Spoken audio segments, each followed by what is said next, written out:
Welcome to யாவரும் கேளீர். நான் உங்க பத்ரி பேசுறேன்.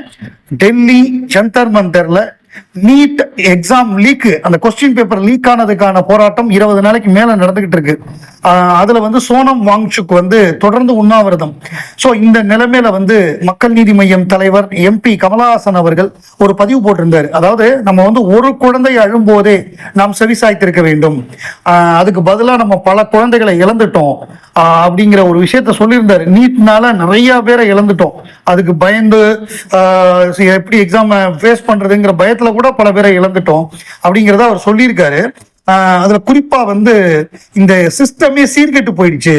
எப்ப நம்ம வந்து குழந்தைங்களுக்கு வந்து பதில் சொல்றதுக்கு பதிலாக நம்ம வந்து தடுப்புகளையும் தடியடியும் கொடுத்தோமோ, லத்தி சார்ஜ் பண்ணோமோ, அப்பவே சீர்கெட்டு போயிடுச்சுன்னு அந்த ஒரு விஷயத்த முதல் பாயிண்டா சொல்லிட்டு, இதுக்கப்புறமாவது இவங்களுக்கு நல்லது நடக்கணும், அதை வந்து அரசாங்கமும் அந்த தகுந்த அந்த இவங்க அபிஷியல்ஸ் பார்த்துப்பாங்க, அதனால நீங்க உங்களுடைய உண்ணாவிரதத்தை முடிச்சுக்கணும்னு சொல்லி சோனம் வாங்சுக்கு வந்து அவர் வேண்டுகோள் விடுத்திருந்தாரு. அதன்படியே அவரை தவிர இன்னும் நிறைய பேர் வந்து நீங்க உண்ணாவிரதத்தை முடிச்சுக்கணும்னு சொன்னாங்க. அதே மாதிரி பிஜேபி நம்ம பாரத பிரதமர் மோடி அவர்கள் நேற்று இரவு ஒரு வீடியோ போட்டிருந்தார். அந்த வீடியோல வந்து இன்னைக்கு வெள்ளிக்கிழமை வந்து நாங்க எங்களுடைய கேபினெட்டை கூட்ட போறோம், இந்த கொஸ்டின் லீக்குக்காக மிக கடுமையான தண்டனைகள் கொடுக்க போறோம், இதுல ஒரு பில்லு வேற கொண்டு வர போறோம், அதை வந்து பார்லிமெண்ட்ல பாஸ் பண்ண போறோங்கிற மாதிரி சில வாக்குறுதிகளை கொடுத்திருந்தாரு. அதுக்கப்புறம் JP நட்டா அவங்க எல்லாம் போய் அந்த சோனம் வாங்சுக் ஹாஸ்பிட்டல்ல போய் பார்த்து அவர் தன்னுடைய உண்ணாவிரதத்தை நேற்று நைட்டே முடிச்சுக்கிட்டாரு. 26 நாள் உண்ணாவிரதத்தை அவர் முடிச்சுக்கிட்டாரு. இதுக்கப்புறம் இந்த 12:30 மணிக்கு இன்னைக்கு வந்து அந்த குழு, அந்த கரப்பாம்பூச்சி குழுவை வந்து சந்திக்கிறாங்க. அந்த அபிஜித் திக்பேயா அந்த அவருடைய அந்த குரூப்பை வந்து இன்னைக்கு 12:30 மணிக்கு சந்திச்சு பிரதமர் பேசுறாரு அப்படின்னு சொல்றாங்க. அதுக்கப்புறம் இந்த பில்லும் பாஸ் பண்ண போறாரு. அதனால ஒரு நல்ல முடிவு வரும் அப்படின்னு நம்ம எதிர்பார்க்கலாம். ஒரு பயம் இருந்தது, எங்க வந்து இவங்க மாணவர் போராட்டம் ஆரம்பிச்சு அதுக்கப்புறம் பார்லிமெண்ட்டை நோக்கி போனது, அதுக்கப்புறம் பிரதமர் இல்லத்தை முற்றுகை போனது, இது எல்லாமே வந்து பிரதமர் இல்லத்தை முற்றுகையிட பார்த்தது வந்து ராகுல் காந்தி. பட் ஓவராலா அது இந்த போராட்டத்தை முன்னிட்டு நடக்கிறதுனால இது வந்து நேபாள் மாதிரி, பங்களாதேஷ் மாதிரி, ஸ்ரீலங்கா மாதிரி போயிடுமோன்னு ஒரு பயம் இருந்தது. நல்ல வேளையாக மோடி வந்து தன்னுடைய வீடியோவை போட்டு அவர் இன்னைக்கு பில்லு கொண்டு வருவேன்னு சொல்லி சோனம் வாங்சுக் வந்து தன்னுடைய உண்ணாவிரதத்தை முடிச்சு அது எல்லாமே ஒரு நம்பிக்கையை தருது. ஸோ இன்னுமே இந்த மாதிரியான ஒரு நெகட்டிவான விஷயங்கள் நடக்காம மாணவர்கள் வந்து பாசிட்டிவா இருப்பதற்கு எல்லா ஏற்பாடுகளையும் செய்யணும். இந்த மாதிரி கொஸ்டின்லாம் லீக் ஆகக்கூடாது. இன்னைக்கு டைரக்டர் மகேந்திரன் அவர்களுடைய பிறந்த நாள். டைரக்டர் மகேந்திரனுடைய இயற்பெயர் வந்து அலெக்சாண்டர். ஸோ அவர் வந்து பரமக்குடிக்காரரு, பரமக்குடியில வந்து பிறந்தவர். அவருடைய அப்பா ஆசிரியர். அவங்கெல்லாம் வந்து நம்ம சாருஹாசன் அந்த அவங்களுக்குலாம் வந்து அவங்க வாத்தியாரா இருந்தவர். ரொம்ப ஃப்ரெண்ட்ஸ் அவங்க, சாருஹாசன் அவங்க சந்திரஹாசன் எல்லாருக்குமே ரொம்ப ஃப்ரெண்டு. அவங்க ரொம்ப க்ளோஸ் ஃபேமிலி. அவர் வந்து அந்த பரமக்குடியிலேருந்து இங்க வந்த பொழுது காரைக்குடி காலேஜில் தான் படிச்சாரு. MGR வந்த பொழுது அவரெல்லாம் பேசியிருக்காரு. அதுக்கப்புறம் சென்னைக்கு வந்தபோது பொன்னியின் செல்வனுக்கு திரைக்கதை அமைக்கணும் அப்படின்னு சொல்லி MGR அவரை இது பண்ணியிருந்தாரு. ஸோ அந்த ஒர்க்லாம் பண்ணாரு. அதுக்கப்புறம் நாடகங்கள்லாம், சில நாடகங்கள்லாம் கௌரவ மாதிரியான நாடகங்கள் போட்டாரு. அப்புறம் துக்ளக்ல வந்து சினிமா விமர்சனம் எழுதினாரு. அதுக்கு பிறகுதான் திரைப்படத்துக்கு வந்தாரு. முதல்ல வசனம் எழுதினாரு, அப்புறம் கதை எழுதினாரு. காளி மாதிரியான படங்கள் அவருடைய கதை தான். ஸோ இந்த மாதிரி கொஞ்சம் கொஞ்சமா உள்ள வந்தார். கௌரவம் அவருடைய கதை தான். ஸோ அப்படி வந்துட்டு அவர் படம் இயக்கணும் அப்படிங்கும் பொழுது ஸோ அவர் வந்து முதல்ல வந்து முள்ளு மலரும் அவர் டைரக்ட் பண்ண படம்.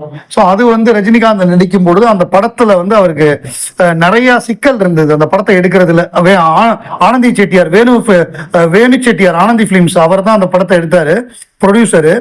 அதுல வந்து ஏகப்பட்ட செலவாயிடுச்சு. அதனால வந்து இதுக்கப்புறம் செலவு பண்ண முடியாதுங்கிற ஒரு நிலைமையில கமலஹாசன் வந்து அந்த பாக்கி செலவு, ஒரு பாடல் காட்சி எடுக்கிறது, செந்தாளம்பூவில் பாடலா இருக்கட்டும், அதுக்கப்புறம் சில காட்சிகள் ஸ்டூடியோல எடுக்கக்கூடிய காட்சிகள், இது எல்லாமே கமலஹாசன் தன்னுடைய சொந்த செலவுல ஷூட்டிங் நடத்தி எல்லாமே அவுட்டோர் யூனிட்டை அவர் ஏற்பாடு பண்ணி அவர் அந்த இதை நடக்கிறதுக்கு ஹெல்ப் பண்ணாரு.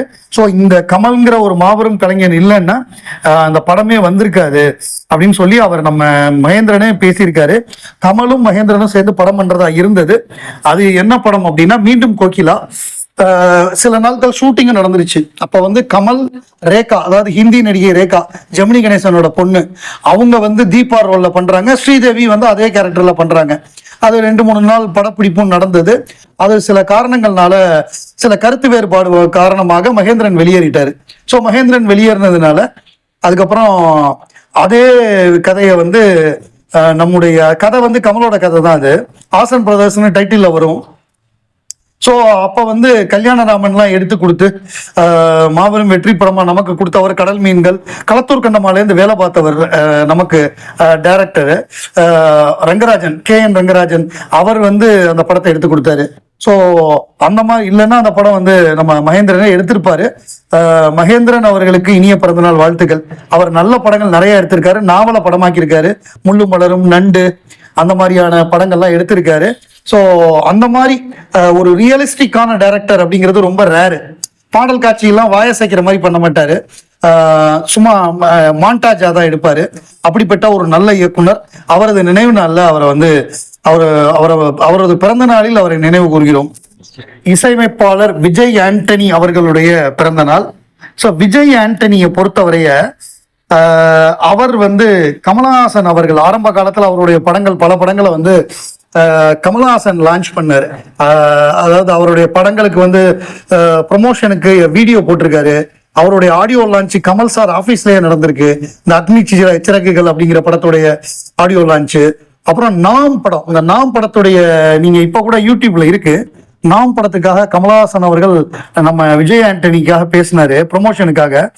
அதுல என்ன பேசியிருப்பாருன்னா, விஜய் ஆண்டனி அவருக்கு வந்து ஒரு மூத்தவனாக அவருடைய படத்தை வந்து நான் ப்ரமோட் பண்றது என்னுடைய கடமை.